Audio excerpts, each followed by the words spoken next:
I'm Audrey, 29 years old, and I stared at the empty seats in the front row of my wedding. The elegant place cards with Mom and Dad remained untouched as guests filed in around them. My stomach twisted with a familiar cocktail of hurt, anger, and oddly vindication. Crystal chandeliers sparkled above, cascading flowers adorned every surface, and the custom dance floor gleamed all the too flashy elements that caused my parents to abandon me on my wedding day. I should have known they'd choose her over me again. They always did. Before I dive into this story, where are you watching from today? Drop your location in the comments. If this is your first time here, hit that subscribe button to join our community of real stories. Now, let's rewind to understand how I ended up with perfect decorations but imperfect family support. I grew up in Brookline, a picturesque suburb of Boston, in a charming colonial home with perfectly manicured gardens. From the outside, we looked like the ideal upper-middle-class family: mom, dad, and 2 daughters. But inside those walls, the dynamic was crystal clear. There was Stephanie, the golden child, and then there was me, the afterthought. Stephanie was 7 years older, standing at 36 now. From kindergarten through college, she collected achievements like they were going out of style: valedictorian, tennis team captain, class president. Every report card proudly displayed on the refrigerator, every trophy prominently showcased in the living room cabinet. My mother, Karen, would beam with pride introducing her at neighborhood parties. "This is my daughter Stephanie. She just won the state science competition." My father, Richard, an investment banker, would boast about her to colleagues at company picnics. When it came to me, the introductions were simpler. "This is Audrey, our younger one. No accolades, no beaming pride, just acknowledgement of my existence." The disparity extended beyond introductions. For Stephanie's 16th birthday, my parents transformed our backyard into a mini carnival, complete with hired staff and catered food. 3 months later, when my birthday rolled around, I got a hastily organized pizza party with just 5 friends. "We're still recovering from Stephanie's party," Mom explained when I asked why the difference. Yet our family was far from struggling financially. Dad had just bought a new BMW that same month. The pattern was consistent throughout my childhood. Stephanie's room was redecorated whenever trends changed. I inherited her old furniture. When we went back to school shopping, Stephanie got a whole new wardrobe from Nordstrom. I got a few new items and the rest were hand-me-downs, despite being different sizes and having completely different styles. The inequality wasn't due to financial constraints, it was simply that Stephanie mattered more. By 13, I'd developed my coping strategy: become the opposite of Stephanie. She was studious. I became rebellious.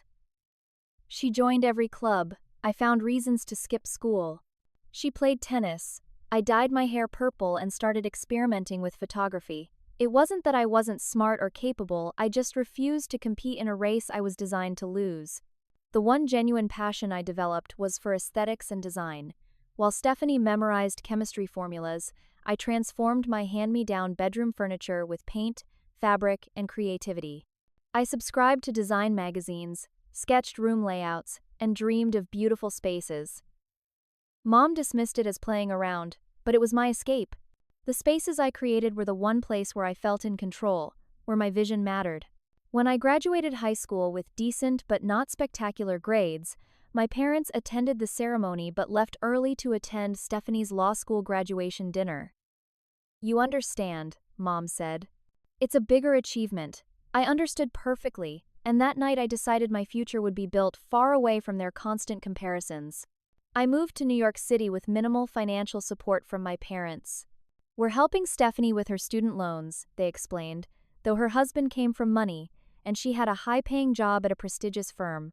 Meanwhile, I worked 3 jobs to put myself through design school, specializing in event planning. Over the years, I maintained cordial but distant contact with my family: holiday visits, occasional phone calls. I'd built a successful career planning high-end events in Manhattan, but my achievements were barely acknowledged during family conversations. Instead, I'd endure updates about Stephanie's perfect life, her marriage to Dr. William Reynolds, their 4-bedroom house in Cambridge, their 2 perfectly behaved children, Alexandra and Jonathan. Every family gathering was a reminder of how the golden child continued to shine while I remained in the shadows. I stopped expecting anything different. I stopped hoping for their approval. Most importantly, I stopped comparing myself to Stephanie. At least, I thought I had. I met James Taylor at a charity gala I was organizing for the Metropolitan Museum of Art's Young Patrons Circle. He was 32, tall with kind eyes, and looking completely lost as he studied the silent auction items. I approached him professionally at first, clipboard in hand. "Finding anything interesting?" I asked. He looked up, startled. "To be honest, I have no idea what I'm looking at. My friend dragged me here and disappeared. I build software, not art collections." His honesty made me laugh, breaking my professional facade. "I'm Audrey Mitchell, the event coordinator. Want a translator for the art world?" That 30-second interaction turned into an hour-long conversation by the champagne fountain, which turned into dinner the following night, which evolved into the most honest relationship I'd ever experienced. James had built his tech company from a dorm room project into a successful enterprise that developed accessibility software for people with disabilities. Unlike the privileged circles I often worked with, James had grown up in a middle-class Chicago family and worked his way through college. He valued substance over status, creativity over convention. Most significantly, James really saw me. Not as someone's sister or daughter, but as Audrey. He marveled at how I could transform empty spaces into experiences. He asked about my creative process. He listened when I spoke. "You know what I love about you?" he said one night, 6 months into our relationship. "You're unapologetically yourself. You never try to be anything else." If only he knew how many years it took to find that self beneath the shadow of Stephanie's perfection. After a year of dating, James planned what I thought was a regular date night at the Metropolitan Museum where we'd first met. As we wandered through the Greek and Roman sculpture gallery, he seemed unusually nervous. When we reached the Temple of Dendur, the massive Egyptian structure housed inside the museum, I noticed something strange. The usually crowded exhibit was completely empty. "How did you manage this?" I asked, astonished. James smiled.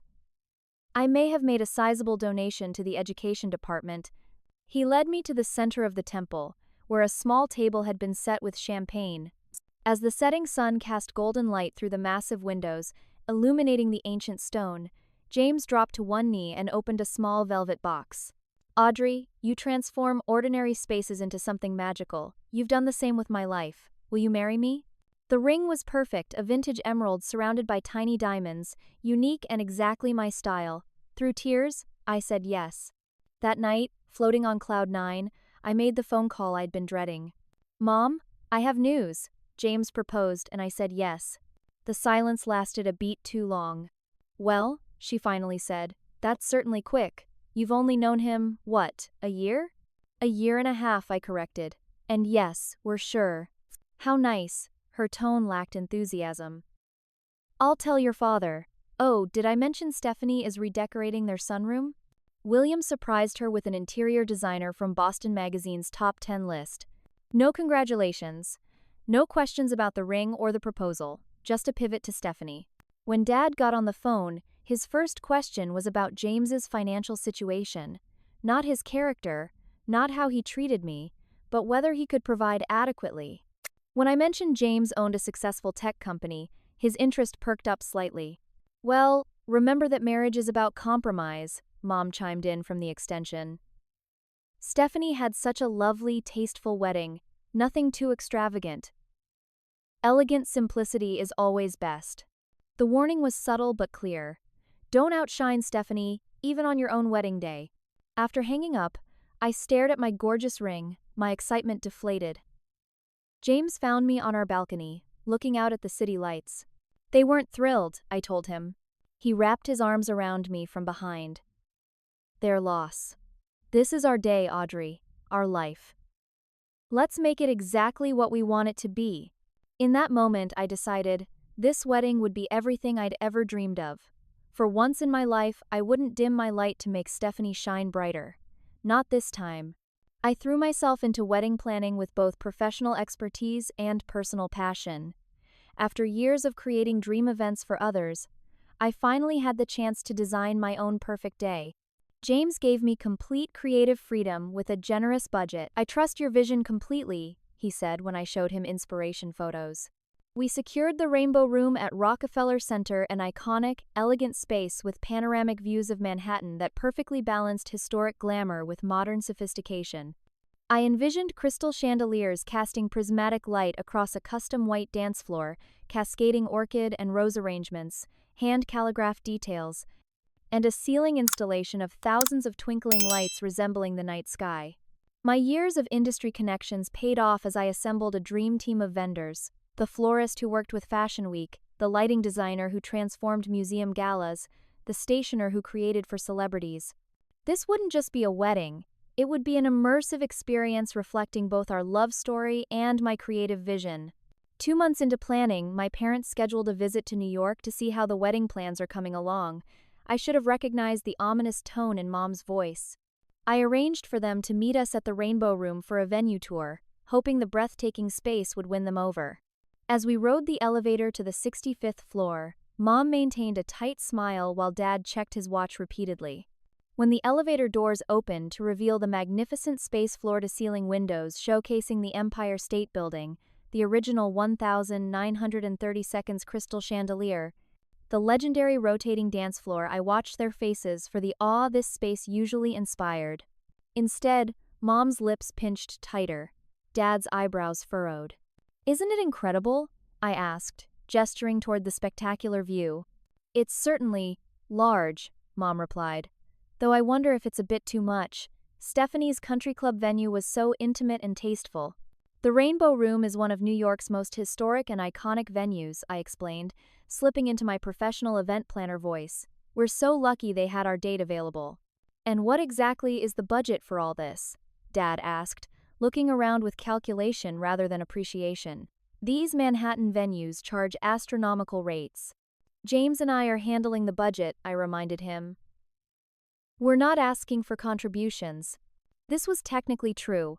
Though traditionally the bride's parents helped with wedding costs, James and I had decided early on to fund everything ourselves, precisely to avoid this type of control.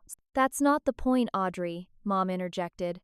"It's about appropriateness. People will think you're showing off."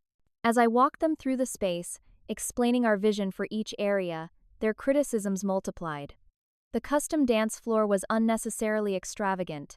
The cascading flowers were wasteful. The number of crystal elements was gaudy. Each comment felt like a tiny cut. "Remember, dear, simple is elegant," Mom said, patting my arm condescendingly. Stephanie's wedding was featured in the local paper for its tasteful restraint. "I'm not Stephanie," I finally snapped.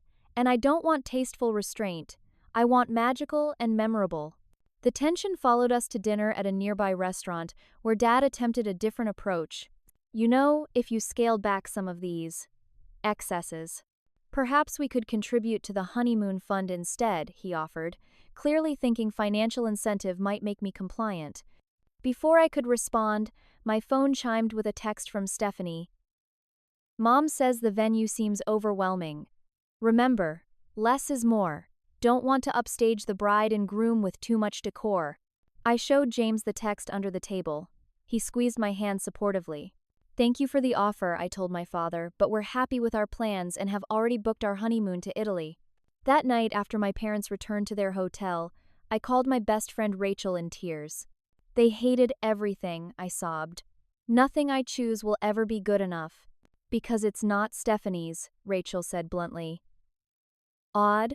I've watched this my whole life. Your parents have one yardstick for measuring success, and it's shaped exactly like your sister. But why? What did I ever do wrong?" "Nothing. Some parents just pick favorites. It's not fair, but it's not your fault." Rachel paused. "The question is, are you going to let them dictate your wedding too?" James found me later on our balcony, staring at my planning binder. "I could scale back some elements," I said quietly. "Maybe the ceiling installation is too much." He sat beside me. "Is that what you want, or what would make your parents happy?" I didn't answer immediately, which was answer enough. "Audrey, this is our day. Not theirs, not Stephanie's. Ours. Create the wedding you've always dreamed of. I've seen how your eyes light up describing your vision." He took my hand. "That joy is what I want to see on our wedding day, not you compromising to please people who can't see how extraordinary you are." That night, I recommitted to my original vision even as the family group chat buzzed with Stephanie sending photos of her timeless, elegant wedding for inspiration.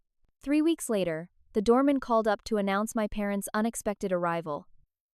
No warning, no call ahead, just ambush tactics. "What are you doing here?" I asked as I opened the apartment door to find them standing stiffly in the hallway. "We need to talk about this wedding situation," Dad said, walking past me without waiting for an invitation. Mom followed, carrying a large portfolio that made my stomach sink. I recognized that portfolio. It was her planning binder, the same one she'd used to organize Stephanie's wedding down to the minute. "We thought it would be better to discuss this in person," Mom said, settling onto our couch and opening the binder. "We've put together some suggestions." "Suggestions?" I echoed, remaining standing. "Alternatives that would be more appropriate," Dad clarified, using his business negotiation voice. For the next 20 minutes, I stood frozen as Mom flipped through page after page of suggestions that were thinly veiled demands. Replace the crystal chandeliers with simple string lights. Swap cascading orchids for modest centerpieces. Cancel the custom dance floor in favor of the venue's standard option.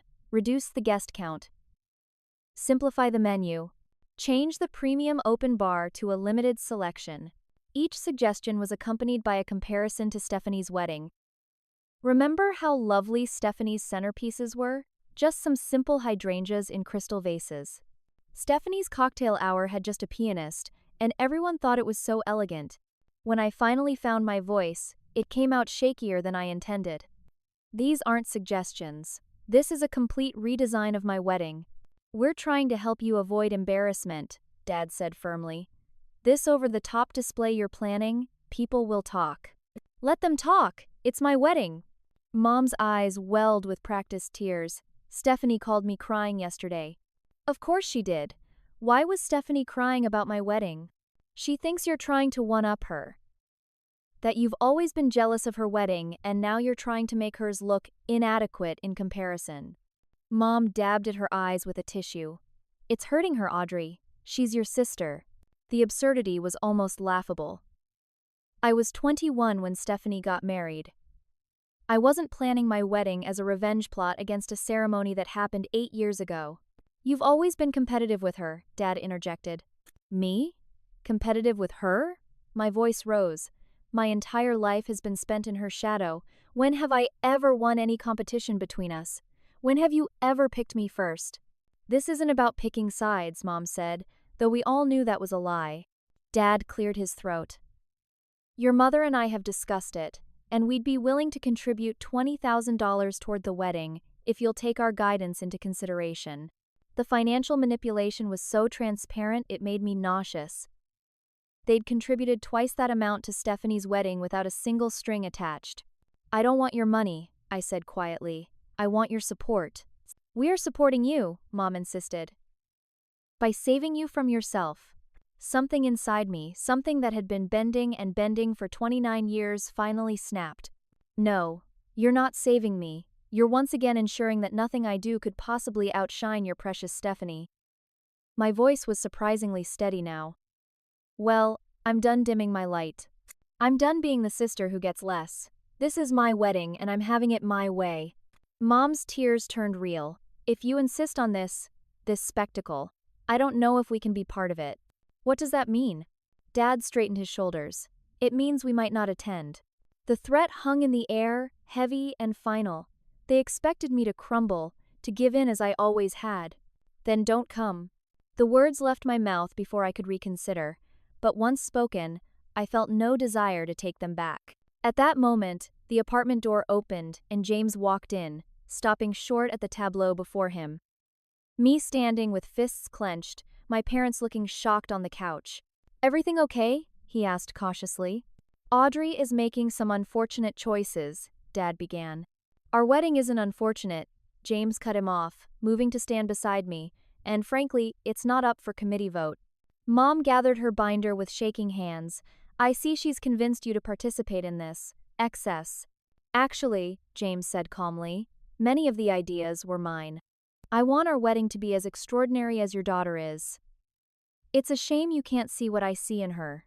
My parents left in frosty silence, the door closing behind them with decisive finality. As soon as they were gone, my knees gave out and I sank to the floor in a puddle of tears and relief. James held me while I cried, not offering empty reassurances, just steady presence. "Do you think they'll really skip the wedding?" I finally asked. "I don't know," he answered honestly. "But I know this. We're going to have the most beautiful day of our lives, with or without them." I nodded against his chest, feeling simultaneously devastated and liberated. For the first time, I'd chosen myself over their approval, and the world hadn't ended. The weeks following the ultimatum brought escalating tactics from my family that would have impressed military strategists. First came the divide and conquer approach. My Aunt Judith, Mom's sister, called with concern in her voice. "Your mother is absolutely beside herself," she began without preamble. "Audrey, sweetie, is all this drama really necessary? It's just one day." "Exactly," I replied. "It's just one day. My day. Why can't they support me for just one day?" Next came the emotional manipulation offensive. Stephanie texted photos of her children, my niece and nephew, whom I adored despite everything with sad faces. "Alexandra and Jonathan are so upset they might not see Aunt Audrey get married," the caption read. They were practicing their flower girl and ring bearer walks. This one cut deep. The children were innocent in all this, and I'd specifically not asked them to be in the wedding to avoid putting them in the middle. Yet here was Stephanie, using them as pawns. The coordinated withdrawal followed. My parents canceled the family brunch they'd planned for out-of-town relatives. "Since we're not sure if we'll be attending the ceremony, it seemed inappropriate to host," Mom wrote in the family group chat, ensuring maximum audience for the guilt trip. Then came the reputation sabotage. Rachel called to warn me that family members were receiving concerned calls from my mother about my bridezilla meltdown and how James and I were making financial decisions that could jeopardize our future. The implication that we couldn't afford our wedding was particularly galling given James's success and my careful budgeting. The interference turned professional when Margot, my wedding planner, called me confused. "Audrey, I just got the strangest call from someone claiming to be your mother." She wanted to confirm changes to several orders, reducing the floral budget by half and canceling the custom lighting installation. Margot sounded concerned. "I told her all changes needed to come directly from you, but I thought you should know." "Thank you for checking," I said, white-knuckling my phone. "No changes are authorized unless they come from me or James directly." "Could you make a note of that for all vendors?" The vendor confusion became a pattern. The cake baker received a call about downgrading our design. The rental company fielded inquiries about returning our custom chairs. The stationer got an email, not from my address, asking about options for simpler invitations. Each time I had to reconfirm our original plans and institute password protections for our orders. Meanwhile, James's parents provided a stark contrast. Janet and Robert Taylor had flown in from Chicago for a weekend to join us for venue walkthroughs and menu tastings. They'd marveled at the Rainbow Room, offered thoughtful opinions when asked, and otherwise simply supported our choices. "The wedding is going to be gorgeous," Janet had said, squeezing my hand, just like the bride. Their genuine excitement made my parents' rejection even more painful. The final blow came when Rachel discovered that Stephanie had been showing people unflattering old photos of me from my awkward teenage years, the purple hair phase, the braces, the unfortunate prom dress, while making comments like, "It's so strange she's suddenly into this fancy wedding when she used to be so different."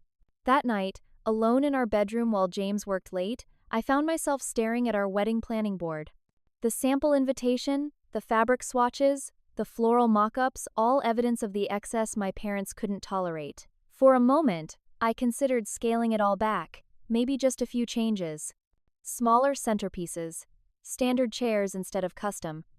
Would it really matter in the end? I was halfway through drafting an email to Margot when James came home. "What are you doing?" he asked, noticing my teary face and the open laptop. "I'm thinking maybe we should reconsider some elements," I said, not meeting his eyes. "The chair rental alone is an extra $3,000, and maybe my mom's right that nobody really notices chairs." James gently closed my laptop and sat beside me.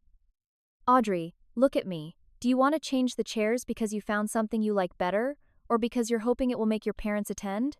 The question laid bare the futile bargaining I'd been doing in my head. If I'd changed enough, would they come? If I dimmed my wedding enough, would they finally see me? They're never going to see me, are they? I whispered. James didn't offer false reassurance. I think they can only see the version of you that fits into their narrative, and that's their loss. He squeezed my hand. But I see you, all of you. And I want to marry you in exactly the wedding that makes your eyes light up when you describe it. That night, we implemented new security measures for our wedding plans, password protections on every vendor account, a dedicated email address only James and I could access, confirmation calls before any changes, and the sad but necessary decision to stop sharing details with my extended family. Our wedding was no longer just a celebration, it had become a fortress we needed to defend. 1 week before the wedding, I was reviewing final details with Margot when my phone chimed with an email notification. The subject line, regarding the wedding and sender my father's work address, made my stomach drop. Give me a minute, I told Margot, stepping away to read the message privately. The email was formal, almost businesslike, as though addressed to a client rather than a daughter. Dear Audrey, after careful consideration, your mother and I have made the difficult decision not to attend the wedding unless the previously discussed modifications are implemented. While we understand this is disappointing, we feel strongly that the current plans do not reflect the values we have tried to instill. We remain hopeful that you will reconsider your position. Regards, Richard Mitchell. No love, no dad, just Richard Mitchell, as if signing a corporate memo. I stared at the screen, rereading those cold words until they blurred through my tears. Despite expecting this outcome, the finality of it, the official confirmation that my parents would skip my wedding over flower arrangements and lighting fixtures, crushed something in my chest. I finished the meeting with Margot on autopilot, assuring her everything was fine when she noticed my distraction. Once alone, I called James, but the lump in my throat made speaking impossible. I'll be home in 20 minutes, he said, understanding immediately. That afternoon, I booked an emergency session with Dr. Levine, the therapist I'd been seeing since the engagement. She cleared her schedule for me. This is abandonment, she said plainly after I showed her the email. And it's not about crystal chandeliers or custom dance floors. Then what is it about? I asked, clutching a damp tissue. Control. Your entire life, your parents have rewarded compliance and punished independence. Now you're making the ultimate declaration of independence, creating a family of your own, on your terms, and they're making a final attempt to reassert control. By skipping my wedding, how does that control me? Because they're betting you'll give in. That the threat of their absence will be so painful you'll abandon your own desires to secure their presence. She looked at me intently. The question is, are they right? I didn't answer immediately, which told us both everything. That evening, James found me cross-legged on our bedroom floor, surrounded by old photo albums I'd unearthed from storage. Pictures of childhood birthdays where I'm smiling for the camera but my eyes show disappointment. Family vacations where Stephanie stands center frame while I hover at the edges. School award ceremonies where my parents look distracted during my moments. I keep searching for evidence, I told James as he sat beside me. Some proof that I'm misremembering, exaggerating how different things were between us. And, he asked gently, it's all here in black and white. I pointed to a Christmas photo. Look at the pile of presents in front of Stephanie versus mine. This wasn't one Christmas, this was every Christmas. I turned pages, showing him evidence of a lifetime of less than. The junior high art competition where I won first place but neither parent attended because Stephanie had a college interview the same day. The high school graduation dinner where my parents spent the evening on their phones, answering congratulatory messages about Stephanie passing the bar exam. I never told you about my 16th birthday, I said quietly. I'd been dropping hints for months about wanting to visit the Museum of Modern Art. That's what sparked my interest in design. The day came, and I was so excited thinking we were going to Manhattan. I swallowed hard. Instead, they forgot entirely. They were in Boston helping Stephanie move into her new apartment. When they realized 3 days later, they gave me a gift card and suggested I take the train myself. James's eyes reflected both heartbreak for my younger self and anger at their neglect. I'm going to write them one last letter, I decided. Not begging them to come, but explaining exactly what this feels like. They should at least have to face what they're doing. For hours that night, I drafted and redrafted the letter, trying to find words for 29 years of cumulative hurt. The final version was 5 pages, not accusatory or vengeful, but honest in a way I'd never allowed myself to be with them. I wrote about the little girl who learned early to expect less. About the teenager who gave up trying to earn love that seemed contingent on being someone else. About the adult who finally found her voice and vision, only to be told they were too loud, too bright. This wedding represents the life and love I've built despite never feeling enough, I wrote in closing. I still hope you'll be there to witness it. But with or without you, I am enough. My joy is enough. My choices are enough. I am finally enough for myself. The next morning, I hand-delivered the envelope to my parents' hotel. My mother answered the door in her bathrobe, surprise registering on her face. "Audrey, we weren't expecting." "I'm not staying," I interrupted, extending the envelope. "I just wanted to make sure you received this." She took it uncertainly. "What is it?" My response to Dad's email. "Please read it together." I turned to leave, then paused. "The wedding is Saturday at 6. Your seats will be there if you change your minds." For 3 days, I heard nothing. No call, no text, no email. Just silence, a language my family spoke fluently when confronted with uncomfortable truths. Then Stephanie texted, "How dare you send that manipulative letter? Mom has been crying for 2 days. You've always been so selfish. This is just another attempt to make everything about you instead of being happy for me for once." So they'd shown Stephanie my private letter. Of course they had. I blocked her number without responding, then James's and mine, and finally my parents' numbers as well. The break was now complete. That night, I stared at my wedding dress hanging in the closet, a sleek, modern gown with subtle Art Deco beading that perfectly complemented our venue.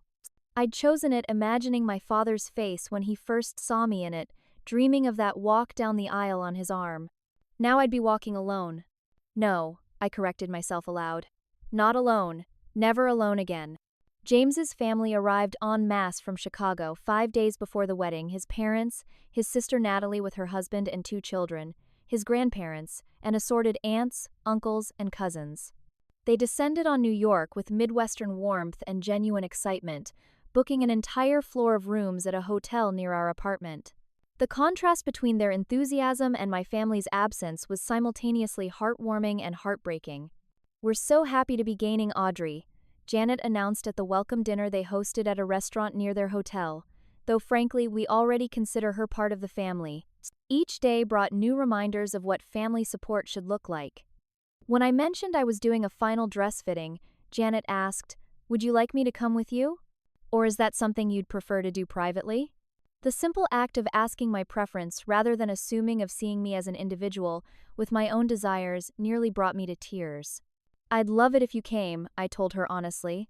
At the bridal salon, as I stood on the pedestal while the seamstress made final adjustments to my gown, I caught Janet wiping away tears in the mirror. "You look absolutely stunning," she said. "James is going to be speechless."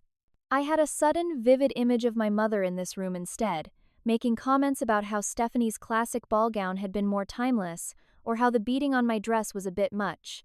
The imagined criticism made me flinch. "Are you okay?" Janet asked, noticing. "Just thinking about my mom," I admitted. "This should have been a moment for us."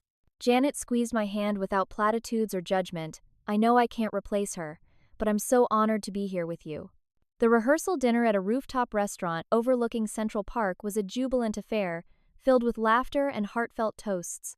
When Robert, James's father, stood to speak, I braced myself for the standard father of the groom remarks. Instead, he looked directly at me. "Audrey, from the first time James brought you home, we knew you were special. Not just because of how happy you make our son, but because of the extraordinary person you are. We're not just gaining a daughter-in-law tomorrow, we're gaining an amazing woman who brings her own light to our family. Welcome home, Audrey." I buried my face in James's shoulder to hide my tears, overwhelmed by the simple act of being seen and valued. Later that night, our doorman called up to announce a delivery. When we went downstairs, we found a large cardboard box with my parents' return address. "What the hell?" James muttered, eyeing it suspiciously. We took it upstairs and I opened it cautiously, half expecting wedding sabotage. Instead, I found dozens of items from my childhood bedroom art projects, school papers, journals, and photographs my mother had kept in storage after I moved out. On top lay a brief note. Thought you might want these. Best wishes, Mom and Dad. Best wishes? James read over my shoulder, incredulous. Like you won a raffle? I rifled through the box, the reality of what this was hitting me. They're clearing me out, I said, my voice hollow, like I'm already gone. But as I dug deeper, something unexpected emerged. Hidden beneath childhood detritus were awards and achievements I'd forgotten, art competition ribbons, writing contest certificates, honor roll notifications, evidence of accomplishments that had never been displayed alongside Stephanie's trophies. They kept these, I whispered, holding up a state-level photography award from 10th grade. They just never showed them to anyone. Most revealing was a portfolio of design sketches from high school that had received recognition in a national competition, an award that had never been mentioned at home. The teacher's comments praised my extraordinary eye for spatial relationships and color harmony, and suggested I had significant potential for a career in design. They knew, I realized. They knew I had talent, but they kept it hidden like it was shameful. Rachel arrived an hour later with wine and sympathy, having rushed over after my tearful call. This is actually good evidence for your therapist, she said, examining the box contents. Literal suppression of your achievements. But why? I asked. Why pick one child to elevate and one to diminish? What did I ever do? Rachel poured more wine. Sometimes it's not about anything you did. Some parents just decide on roles early, the golden child and the scapegoat, and stick to the script regardless of reality. We spent the evening alternating between tears and laughter as we excavated my hidden history, piecing together parts of myself that had been buried. It felt like recovering missing chapters from my own story. The morning before the wedding, a final surprise arrived via courier, a small gift box with a card signed by both parents. Inside was a modest pearl bracelet, nice, but nothing compared to the diamond jewelry Stephanie had received for her wedding. The card read simply, "Something to wear tomorrow. Love, Mom and Dad." The impersonal gift with its non-committal message answered the question that had lingered all week. They weren't coming. They couldn't even bring themselves to write for your wedding or on your special day, as though acknowledging the event directly might somehow condone it. I placed the bracelet back in its box, deciding in that moment that I wouldn't wear it. No more compromises, not even symbolic ones. Instead, I would wear the vintage diamond earrings. James had surprised me with that morning a family heirloom from his grandmother. "She wanted you to have these," he'd said. "She said they belong with someone who shines." I woke before dawn in our hotel suite, the city still dark outside the floor-to-ceiling windows. We'd decided to spend the night before the wedding separately, James at our apartment, me at the hotel where we'd reserved the bridal suite for wedding night. Despite the early hour, I felt strangely alert, hyper-aware of the magnitude of the day ahead. My first instinct was to check my phone, some irrational part of me still hoping for a last-minute message from my parents. The screen showed notifications from friends and James's family, but nothing from the 3 numbers I'd been waiting for. I set the phone face down on the nightstand and walked to the window, watching the city slowly illuminate with morning light.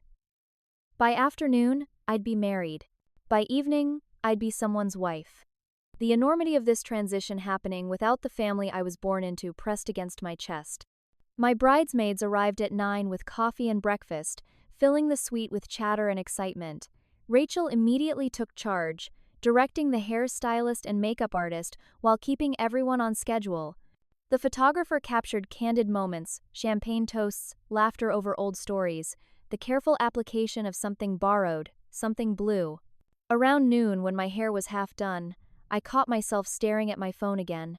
"Still nothing?" Rachel asked quietly. I shook my head. "Their loss," she said firmly, taking the phone from my hand and tucking it into a drawer. "Today is about looking forward, not back." As the makeup artist applied the finishing touches, there was a knock at the suite door. The hotel concierge entered carrying a small package. "Delivery for the bride," he announced. For one wild moment, hope flared, perhaps they'd reconsidered. But the card revealed James's handwriting. Inside the velvet box was an exquisite vintage locket, small and delicate on a fine gold chain. When I opened it, I found a tiny photograph of myself as a child about 6 years old, missing my front teeth, grinning widely at the camera without self-consciousness.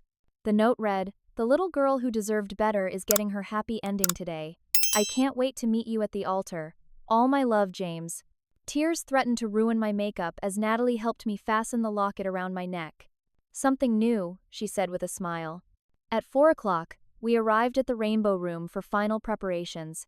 Stepping into the space, I caught my breath. The reality exceeded even my carefully planned vision. Afternoon light streamed through the massive windows, catching the crystal chandeliers and sending prisms dancing across the custom white dance floor.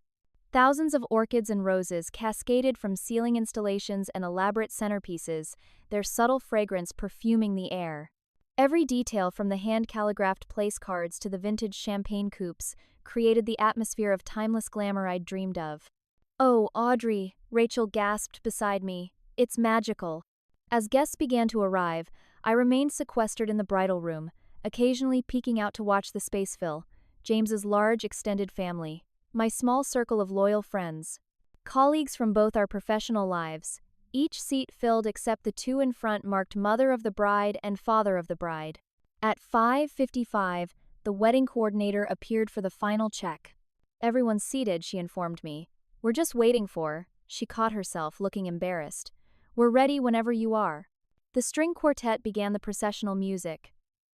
My bridesmaids lined up, Rachel giving me one last fierce hug before taking her place at the front of the line. And then I was alone, clutching my bouquet, preparing to walk down the aisle by myself. The door opened, revealing the path to the altar, a crystalline runway lined with candles and rose petals, guests standing on either side, and at the end, James waiting with such naked love on his face it made my heart contract. For a fleeting moment, I felt the absence of my father's arm to steady me, the traditional support as I made this monumental transition. The emptiness beside me threatened to unbalance everything. Then I caught James's eye. He held my gaze, a silent lifeline across the distance between us. He gave me the smallest nod, acknowledgement, encouragement, unwavering support, and I felt strength return to my legs. I took the first step alone, and then another, moving steadily forward toward my future rather than remaining tethered to my past. As I passed the empty parent seats in the front row, I refused to let my eyes linger. Instead, I focused on James's parents in the opposite front row, both wiping tears, both beaming with genuine joy.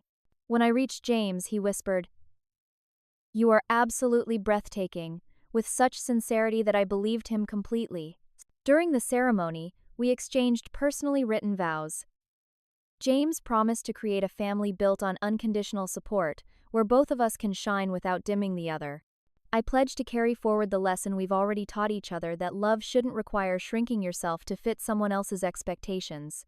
When the officiant announced, "I now pronounce you husband and wife," the room erupted in applause that felt like a collective exhale, as if everyone present had been holding their breath, willing this moment of joy into existence despite the shadows that had threatened it. Our reception entrance as husband and wife brought thunderous applause. The emptiness of my family's absence was filled by the genuine celebration from everyone else in the room. When the time came for our first dance, I had a moment of panic. My father's absence meant no father-daughter dance, creating an awkward gap in the traditional reception timeline. But as James led me to the dance floor, I realized he'd been planning for this moment.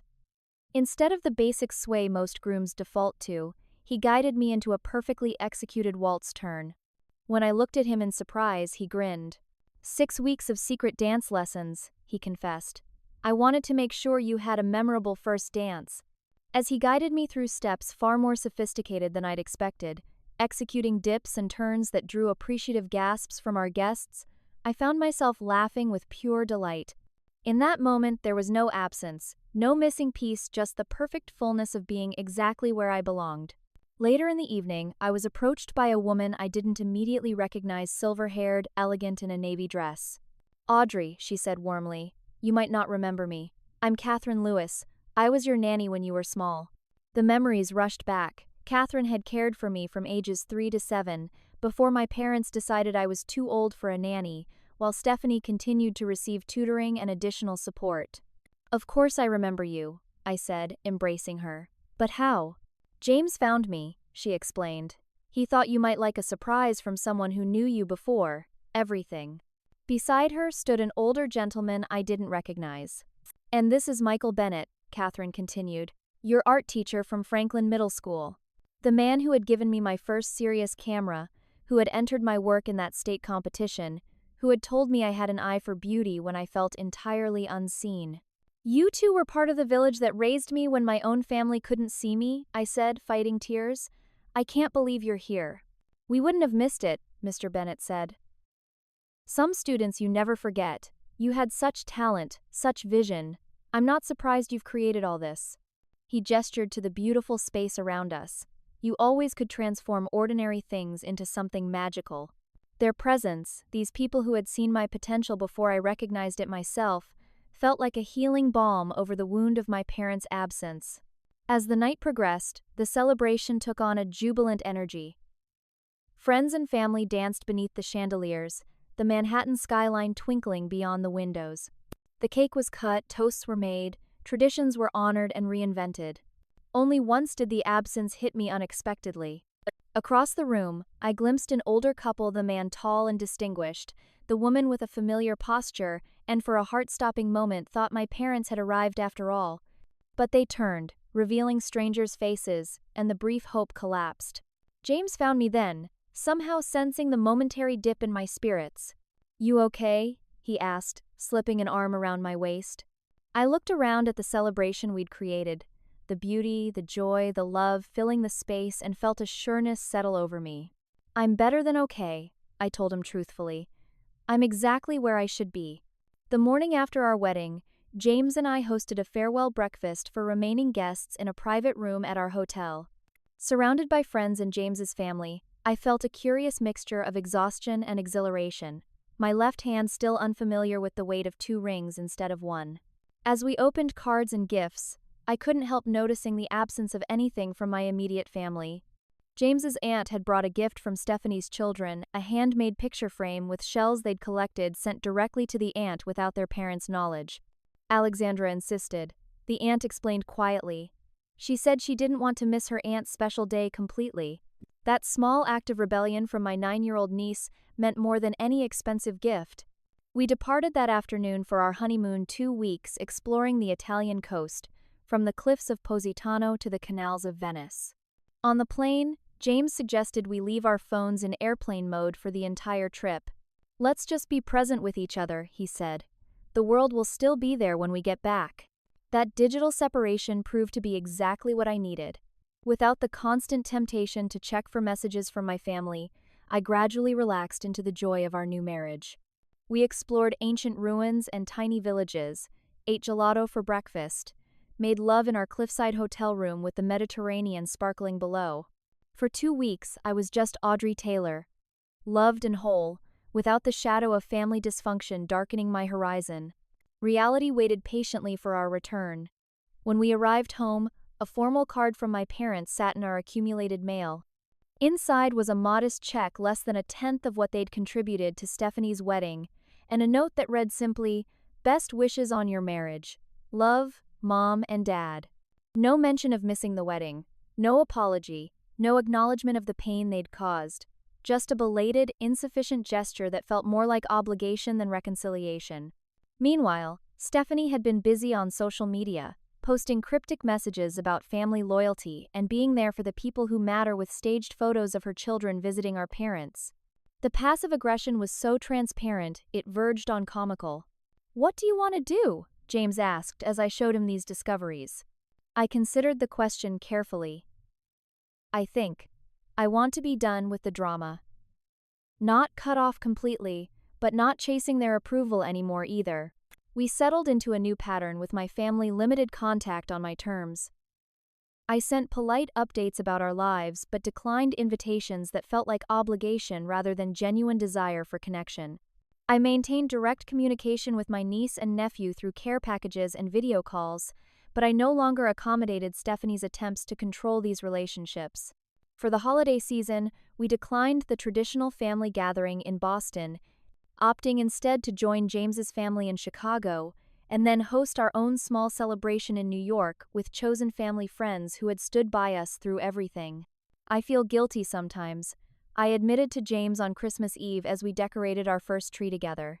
like I'm abandoning them. You didn't abandon anyone, he reminded me.